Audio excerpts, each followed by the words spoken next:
Okay. So we're going to read two different versions of The Three Little Pigs. Here's the first one. The Three Little Pigs by James Marshall. Oops. Okay, there we go. The Three Little Pigs. For Adrian Scott. Okay. Once upon a time, an old sow sent her 3 little pigs out into the world to seek their fortune. "Now be sure to write," she said, "and remember that I love you."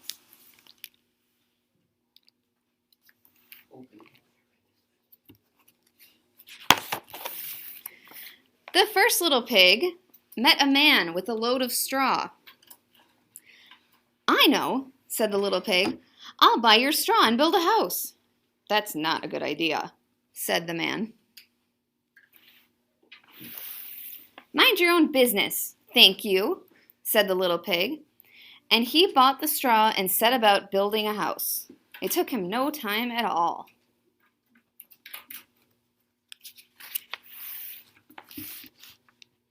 Very soon, a lean and hungry wolf happened by.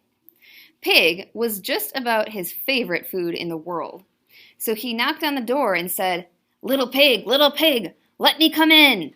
To which the little pig replied, "No, no, no, not by the hair on my chinny chin chin." So lean means thin. Look, he's also leaning on his bicycle. This annoyed the wolf to no end, and he said, "Then I'll huff and I'll puff and I'll blow your house in." "Go right ahead," said the little pig. So the wolf huffed and he puffed and he blew the house in. And he gobbled up the little pig.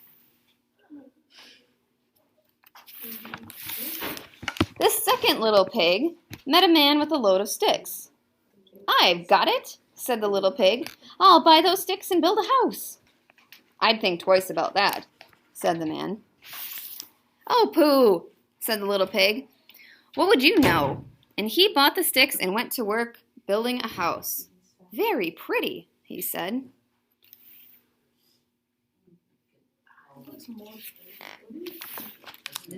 No sooner had the little pig settled into his pretty house than the wolf happened by.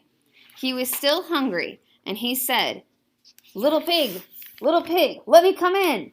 To which the little pig replied, "No, no, no, not by the hair of my chinny chin chin."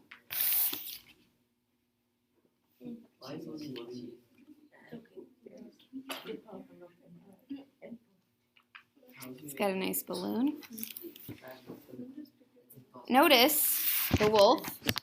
Is the other one's hat? Yeah. That's right. Good observation. He's got the hat of the last little pig.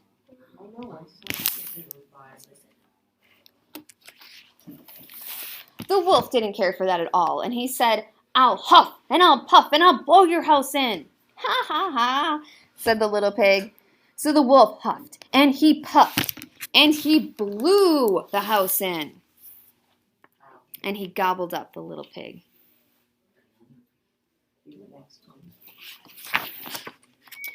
Now, the third little pig met a man with a load of bricks.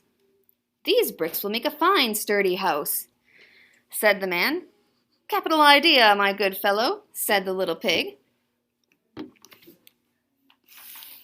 So he bought the bricks and set about building a house. It took him quite a bit of time, but it was well worth it. "Nice and solid," said the pig. "Nice and solid."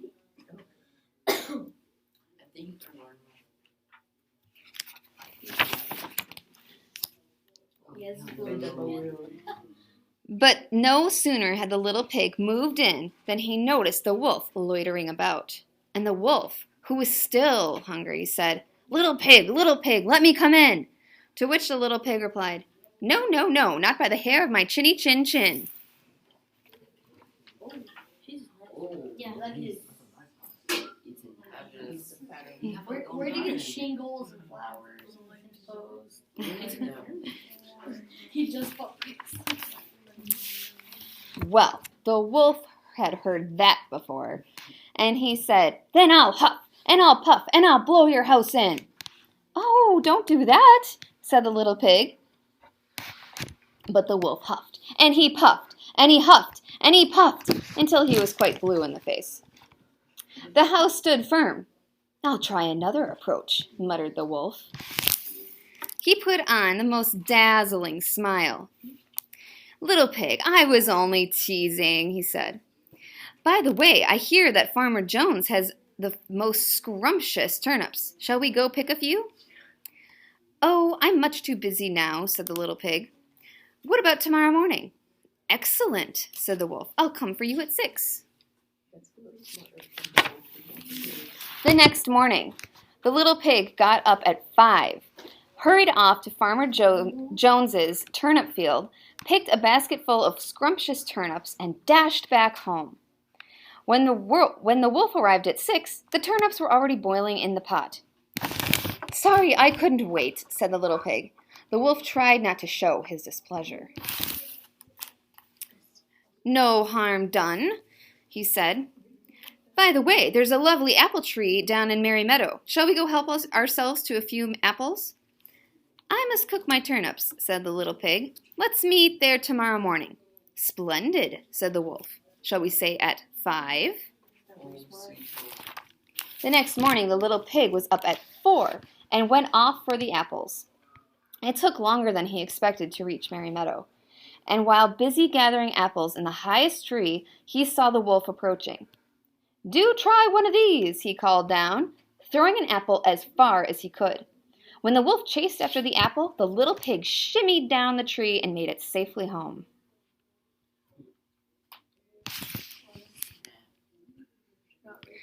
The next day, the wolf came again. He was quite put out. "There's a fair today on Hog Hill," he said. "Would you care to go?" "Why don't we meet there?" said the little pig. "Would 3 o'clock suit you?" "Colossal," said the wolf. 3 it is. Just to make sure, he would be there at 2. So at 1 in the afternoon, the little pig went to the fair and had a fine time. So fine that he lost track of the hour. Suddenly, out of the corner of his eye, he saw the wolf coming up the hill. Without a minute to spare, the little pig jumped inside an empty butter churn and rolled down the hill toward the wolf. Well, the wolf was so scared he ran all the way home. How do you survive that? That evening, the wolf went to the little pig's house and told him how frightened he had been by a great round thing that came down the hill. "Frightened you, did I?" said the little pig. "That great round thing was a butter churn, and I was inside." This was simply too much for the wolf to stand. "I've been nice long enough," he cried. "I'm going to eat you up right now." And he climbed onto the roof. When the little pig saw this, he put a big iron pot in the fireplace and quickly stoked the fire. How to cook a wolf. Psychopaths. "Here I come!" cried the wolf. "Dinner time!"